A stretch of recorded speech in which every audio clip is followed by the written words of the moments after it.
കാരണം ഇത് കാമഭ്രാന്ത് പിടിച്ച ഒരു പെണ്ണാണ്. ഇവൾക്ക് കാമഭ്രാന്തിന്റെ അങ്ങേറ്റമാണ്. ഒരേ സമയം ഒരുപാട് പേരുമായിട്ടുള്ള ലൈംഗിക ബന്ധം. അങ്ങനെയുള്ള ഒരു പെണ്ണ് ഒരു നിമിഷം പോലും പുരുഷബന്ധമില്ലാതെ ജീവിക്കില്ല. കാര്യം ആണല്ലാത്തതുകൊണ്ട്, ആണും പെണ്ണും കെട്ടവനായതുകൊണ്ടാണ് മെൻസസ് എന്ന വാക്ക് അവിടെ ചർച്ചയിൽ ഉപയോഗിച്ചു. ഈ വിധി വന്നതിന് ശേഷം ഗ്രീഷാരമുണ്ട് മാതാപിതാക്കൾ നിങ്ങളെ വിളിച്ചായിരുന്നു? അത് വിളിക്കില്ലല്ലോ, അവർ അത്ര വലിയ ദുഃഖിതരൊന്നും അല്ല. ഈ ജഡ്ജ്മെന്റ് ഉണ്ടായതിൽ ഈ ഫാമിലിക്ക് യാതൊരു ബന്ധവുമില്ല ഉള്ള കാര്യം പറയാമല്ലോ. നമ്മളൊക്കെ പോയി കിടന്നാലേ നമുക്ക് ഈ സെക്സ് എന്ന് പറയുന്നത് ഇവിടെ പുറത്തേ നടക്കുന്നില്ല, പിന്നെ അകത്ത് നടക്കുമോ ഒന്നാലോചിച്ചാണ്. പക്ഷെ പെണ്ണിന് അവിടെ എന്തൊക്കെയോ നടക്കുമെന്നുള്ള അവളെ തെളിയിച്ചു കഴിഞ്ഞു. ഇന്ന് നമുക്കൊപ്പം ഉള്ളത് ആൾ കേരള മെൻസ് അസോസിയേഷൻ സംസ്ഥാന പ്രസിഡന്റ് വട്ടിയൂർക്കാവ് അജിത് കുമാറാണ്. വട്ടിയൂർക്കാവ് അജിത് കുമാർ മാധ്യമങ്ങളിൽ നിറഞ്ഞു നിൽക്കുകയാണ്. ഗ്രീഷ്മയ്ക്ക് വധശിക്ഷ വിധിച്ച ജഡ്ജിയുടെ കട്ടൗട്ടിൽ പാലഭിഷേകം നടത്താനൊക്കെ പോയി അങ്ങനെ ഇരിക്കുകയാണ്. വട്ടിയൂർക്കാവ് അജിത് കുമാറിന് സ്വാഗതം. വട്ടിയൂർക്കാവ് അജിത് കുമാറെ, ഈ ഗ്രീഷ്മയ്ക്ക് വധശിക്ഷ വിധിച്ച ജഡ്ജിക്ക് പാലഭിഷേകം നടത്താനുള്ള ചേതോവികാരം എന്താണ്?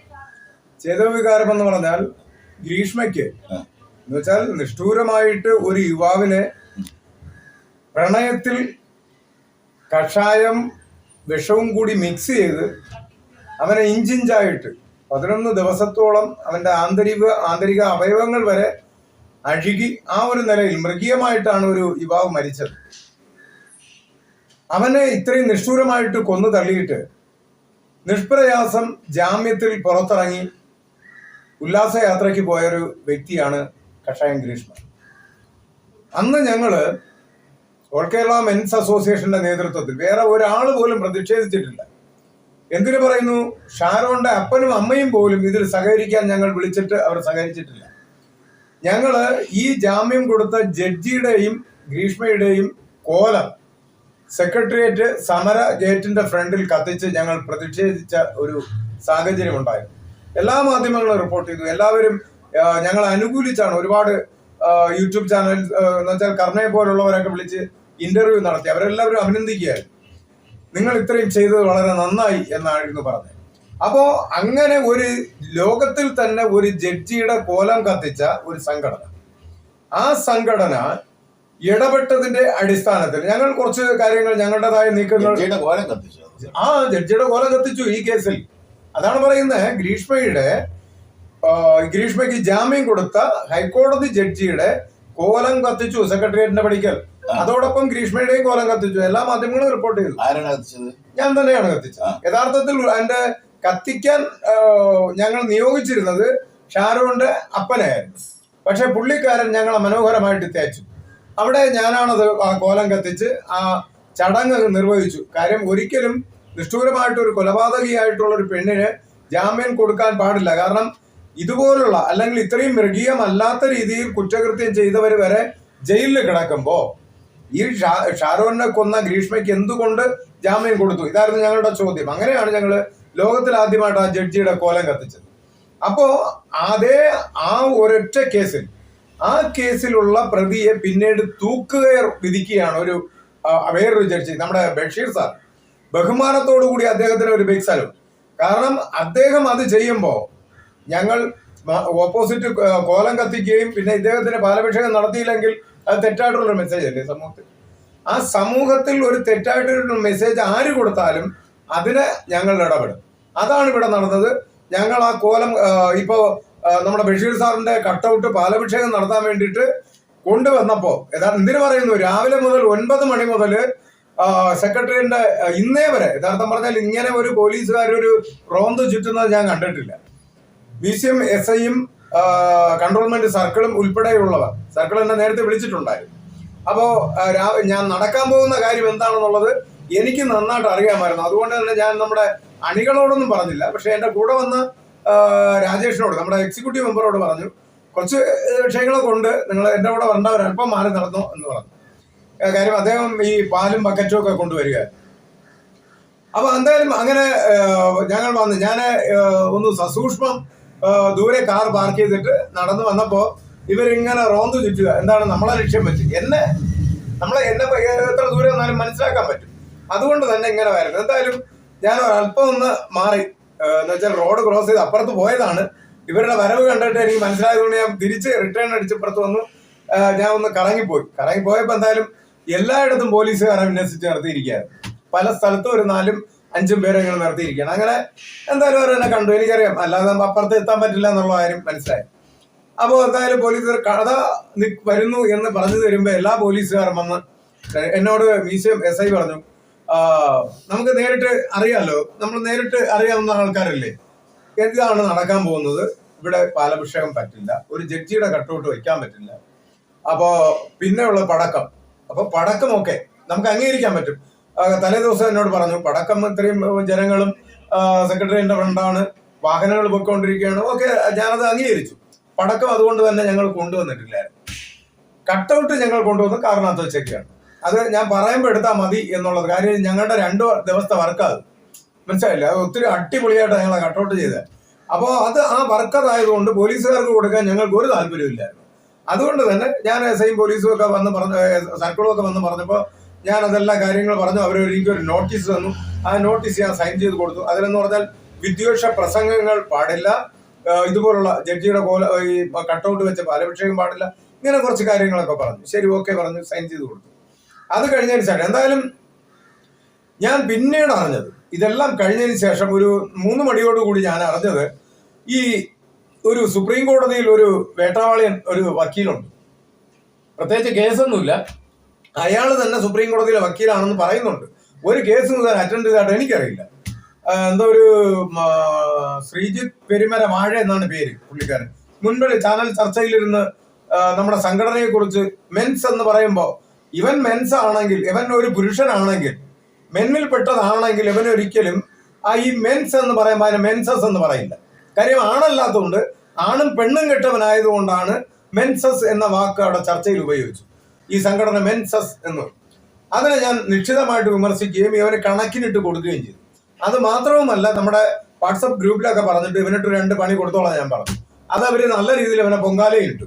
അപ്പോൾ അതിന്റെ വൈരാഗ്യം, ഇത് 2 കൊല്ലത്തിന് മുമ്പേ നടന്ന സംഭവമാണ്. പക്ഷെ അവൻ ഇന്നും എന്റെ അടുത്തുള്ള ചൊറിച്ചിൽ തീർന്നില്ല എന്നുള്ളത് ഇപ്പോഴാണ് മനസ്സിലായത്. എന്തായാലും പെരുമനയ്ക്കും ഈ വന്ന എല്ലാ മാധ്യമ പ്രവർത്തകർക്കും ഞാൻ സദയം ഒരു കൂപ്പുകൈ മാധ്യമ പ്രവർത്തകരോടാണ് ആദ്യം. പിന്നീട് ഈ പെരുമനം വാഴ ഒരു പരാതി കൺട്രോൾമെന്റിൽ കൊടുത്തു എന്നാണ് പിന്നീട് അവൻ തന്നെ പോസ്റ്റ് ഇട്ടതാണ്. പോലീസുകാരും എന്നോട് പറഞ്ഞിട്ടില്ല. അവന്റെ പോസ്റ്റർ വേറൊരാള്, ഒരു മാധ്യമ പ്രവർത്തകൻ കണ്ടിട്ട് എനിക്ക് അയച്ചു തന്നു, ഇതാണ് സംഭവം, അങ്ങനെയാണ് ഇത് തടയാനുണ്ടായ കാരണം എന്ന് പറഞ്ഞു. അപ്പൊ തന്നെ ഞാൻ എന്ത് ചെയ്തു, ഞാൻ എന്റെ വേറൊരു സ്ഥാപനത്തിൽ ഇരിക്കുകയായിരുന്നു. ഉടനെ ഓൾ കേരള മെൻസോന്റെ ഓഫീസിൽ വന്നിട്ട്, കാര്യം അവിടെ നമ്മുടെ അണികളുണ്ടായിരുന്നു, അവരെ എല്ലാം കംപ്ലീറ്റ് വിളിച്ചു നിർത്തി. അപ്പൊ തന്നെ പോയി ഞാൻ പടക്കവും വാങ്ങിച്ച്, അപ്പൊ തന്നെ നമ്മുടെ വട്ടിയൂർക്കാവില് അപ്പൊ തന്നെ പടക്ക നിർമ്മാണ ഒരു ശാലയുണ്ട്, അവിടെ പോയി പടക്കവും വാങ്ങി. കട്ടൗട്ടിൽ പാലഭിഷേകം ഞങ്ങൾ വൈകിട്ട് ചെയ്യാൻ വേണ്ടി ഇരുന്നതാ. അപ്പൊ പിന്നെ പടക്കം കുറയ്ക്കണ്ടെന്ന് വിചാരിച്ചു, പടക്കവും വാങ്ങി. എല്ലാം കൂടെ ഞങ്ങൾ ഓഫീസിന്റെ ഫ്രണ്ടിൽ നിന്ന് ഐശ്വര്യമായിട്ട് പാലഭിഷേകം, ആദ്യം പൂമാല ചാർത്തി, കട്ടൗട്ടിൽ പൂമാല ചാർത്തി, അത് കഴിഞ്ഞ് പാലഭിഷേകം നടത്തി. അത് കഴിഞ്ഞതിന് ശേഷം ഞങ്ങൾ പടക്കം പൊട്ടിച്ച് സുന്ദരമായിട്ട് ആഘോഷിച്ചു. അപ്പോ പെരുമനയ്ക്ക് താങ്കൾ ഇനിയും ഈ കലാപരിപാടികൾ തുടങ്ങിക്കൊള്ളുക. കാരണം ഇങ്ങനെ ചെയ്യുമ്പോഴേ നമുക്കൊരു, പിന്നെ നമ്മുടെ സംഘടനയിൽ നിന്നൊക്കെ പോയ എന്റെ ശത്രുക്കളുണ്ട്, സംഘടനയിൽ നിന്ന് പോയവർ, അവരെന്നെ കുറെ പഠിച്ചിട്ടാണ് പോയിരിക്കുന്നത്. അവർക്ക് നന്നായിട്ട് അറിയാം ഞാൻ ആരാണെന്നുള്ളത്. കാര്യം വീണടം വിഷ്ണുലോകമാക്കും, അതാണ് എൻ്റെ ഒരു പ്രത്യേക സ്വഭാവമാണ്. ആ സ്വഭാവം ഞാൻ അവിടെ കാണിച്ചിട്ടുണ്ട്. കാര്യം ഞാൻ എന്താണോ സെക്രട്ടേറിയറ്റിന്റെ പഠിക്കൽ ഉദ്ദേശിച്ചത് അതിന്റെ 10 മടങ്ങ് വിജയം എന്ന് പറഞ്ഞാൽ 10,000 പേര് തിങ്ങി നിറഞ്ഞുള്ള സമരങ്ങൾ അന്നുണ്ടായിരുന്നു. ആ ബുധനാഴ്ച മെനഞ്ഞാന്ന് 10,000 ആൾക്കാരായിരുന്നു അവിടെ ഓരോ സമരത്തിലുണ്ടായിരുന്നത്. ഞങ്ങൾ ആകെപ്പാടെ ഉണ്ടായിരുന്ന ഒരു 50 പേരിന് താഴെ. ഇവിടെ ഇത്രയും മാധ്യമങ്ങളെ എത്തിച്ചത്, ഞാൻ മാധ്യമങ്ങളെ എത്തിക്കാൻ വേണ്ടിയിട്ടുള്ള കാര്യങ്ങൾ ഞാൻ ചെയ്തിട്ടുണ്ടായിരുന്നു, എന്നാൽ പോലും. പക്ഷേ താങ്കൾക്കാണ് ആ ക്രെഡിറ്റ് ചെയ്യാൻ തരുന്നത്. ഒരുപക്ഷെ താങ്കളുടെ ഇതും കൂടി ഉണ്ടായിരുന്നു, ഇതിലെന്തെങ്കിലും ചെറിയൊരു കണിക ഉണ്ടെങ്കിൽ ഫുൾ ക്രെഡിറ്റ് അങ്ങോട്ട് തരിക, ഇത്രയും വിജയിപ്പിച്ചത്. കാര്യം അല്ല അജിത് കുമാർ, ഈ സംഭവം ഗ്രീഷ്മയ്ക്ക് വധശിക്ഷ വിധിച്ച ബഷീർ സാറിന് പാലഭിഷേകം, ഇനി ബഷീർ സാറ് ഗ്രീഷ്മയെ വെറുതെ വിട്ടിരുന്നെങ്കിൽ നിങ്ങൾ കരിയോലിക്കുക, സംശയം എന്താ? ഉറപ്പല്ലേ? അതിന് വേറെ മാറ്റമൊന്നുമില്ല. ചിലപ്പോ കോലം കത്തിക്കും, കരിയോലൊഴിക്കും, വേറെ പലതും ചെയ്യും. ഒരു നല്ലൊരു ജഡ്ജ്മെന്റ് അദ്ദേഹം നടത്തിയതിനുള്ള അഭിനന്ദനമാണ് അദ്ദേഹത്തിന് കൊടുത്തത്. വിധി വന്നതിന് ശേഷം ഗ്രീഷ്മയുടെ ഷാരോണിന്റെ മാതാപിതാക്കൾ നിങ്ങളെ വിളിച്ചായിരുന്നു? അത് വിളിക്കില്ലല്ലോ. അത് വിളിക്കരുതെന്ന് പറഞ്ഞാൽ ഞാനവരെ തേജോധം ചെയ്യാൻ ഉദ്ദേശിക്കുന്നില്ല. കാര്യം അവരത്ര വലിയ ദുഃഖിതരൊന്നുമല്ല എന്ന് ഞാൻ പറയില്ല. കാരണം അവരുടെ വീട്ടിൽ 2-3 പ്രാവശ്യം പോയി ഈ കേസ് മുന്നോട്ട് കൊണ്ടുപോകണം, സുപ്രീം കോടതിയിൽ പോകാൻ വരെ ഞങ്ങൾ തയ്യാറാണ്. കാരണം അതിനു വേണ്ടിയിട്ട് ഞാൻ ബബില ഉമർ ഖാൻ സുപ്രീം കോടതി അഡ്വക്കേറ്റിനെ ഞാൻ ചുമതലപ്പെടുത്തി, നിങ്ങൾ ഒരു കാശും കൊടുക്കണ്ട, നമ്മൾ അത്രയും ചെയ്തു സുപ്രീം കോടതിയിൽ പോയി ഇതിന് നല്ലൊരു ജഡ്ജ്മെന്റ് ഉണ്ടാക്കണം. കാര്യം ഇവൾ ജാമ്യം കിട്ടി ഇറങ്ങിയിരിക്കുകയാണ്. അതുകൊണ്ടാണ്. കാര്യം കേസ് എങ്ങനെ പോകുമെന്ന് നമുക്കറിയില്ല.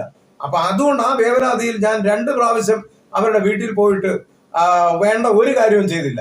ഈ ജഡ്ജ്മെന്റ് ഉണ്ടായതിൽ ഈ ഫാമിലിക്ക് യാതൊരു ബന്ധവുമില്ല ഉള്ള കാര്യം പറയാമല്ലോ.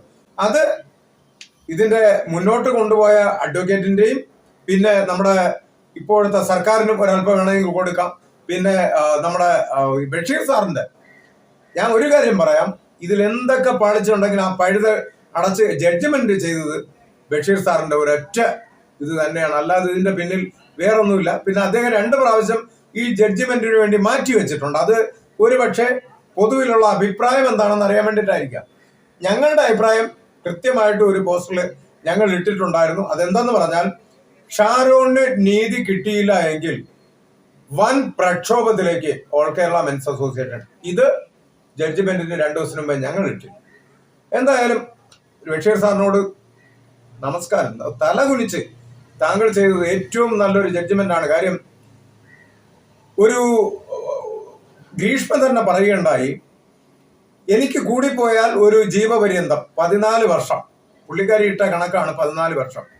അത് കഴിഞ്ഞ് ഞാനൊരു 36-38 വയസ്സിൽ ഞാൻ തിരിച്ചിറങ്ങും, ഇറങ്ങിയിട്ട് ഞാൻ അടിച്ചു പൊളിച്ച് ജീവിച്ചോളാം എന്ന് പറഞ്ഞ പെൺകുട്ടിക്ക്, അത്രയും അഹങ്കാരവും നിഷ്ഠൂരവും പിടിച്ച പെൺകുട്ടിക്ക്, അത് മാത്രവുമല്ല ഒരു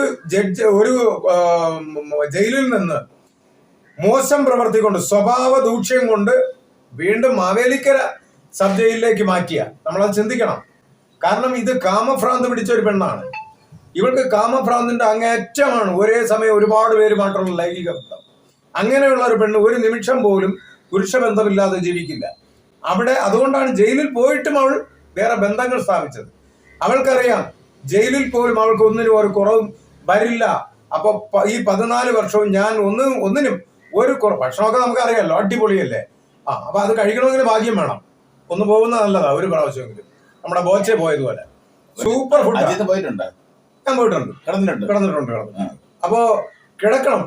ഒരു പുരുഷനാണെങ്കിൽ ജയിലിൽ ഒരു പ്രാവശ്യമെങ്കിലും പോകണം. കാര്യം അത് അറിഞ്ഞു കഴിഞ്ഞാൽ, അത് അറിഞ്ഞത് കൊണ്ടാണ് ഗ്രീഷ്മ 14 വർഷം ജയിലിൽ കിടന്നാലും ഞാൻ അടിപൊളിയായിട്ട് തിരിച്ചു വരും. നമ്മളൊക്കെ പോയി കിടന്നാലേ നമുക്ക് ഈ സെക്സ് എന്ന് പറയുന്ന ഇവിടെ പുറത്തേ നടക്കുന്നില്ല, പിന്നെ അകത്ത് നടക്കുമോ ഒന്നാലോചിച്ചാണ്. പക്ഷെ പെണ്ണിന് അവിടെ എന്തൊക്കെയോ നടക്കുമെന്നുള്ള അവളെ തെളിയിച്ചു കഴിഞ്ഞു. അതുകൊണ്ടാണ് അവൾ ധൈര്യമായിട്ട് പോകാൻ തയ്യാറായത്. അതിന് തെളിവുകൊണ്ട് മുൻപ് ഒരു വിഷയം ഉണ്ടാക്കിയാണ് അവളെ ജയിൽ വരെ മാറ്റിയത്. അപ്പോൾ ഒരു പുരുഷക്കോലം കണ്ടാലും അതിൽ അവൾ കയറി അള്ളും എന്നുള്ളതിന് യാതൊരു മാറ്റമില്ല. ആ ഒരു ഗുണം ഉണ്ടാവും. അതുകൊണ്ടാണ് അവൾ ഇത്രയും ധൈര്യമായിട്ട് പറഞ്ഞത്. അതിന് ബഷീർ സാർ ഒരു തടയിട്ടു. അങ്ങനെ നീ 14 വർഷം കഴിഞ്ഞ് ഉടനെ പെട്ടെന്ന് ഇറങ്ങി വരണ്ട. കാര്യം ജീവപര്യന്തം കൊടുത്താലും പെട്ടെന്ന് ഈ പഴുതുകൾ അടച്ച് ചിലപ്പോൾ നേരത്തെ ഇറങ്ങാം. അപ്പൊ അത് ഒഴിവാക്കാൻ വേണ്ടിയിട്ടാണ് ഈ വധശിക്ഷ, തൂക്കുകയറ് കൊടുത്തത്. അതുകൊണ്ട് പെട്ടെന്നൊന്നും ഇറങ്ങി വരില്ല. അതൊരു സന്തോഷം നിറഞ്ഞൊരു കാര്യമാണ്. നമ്മളെല്ലാം ഹാപ്പിയാണ്. ശരി, നമസ്കാരം.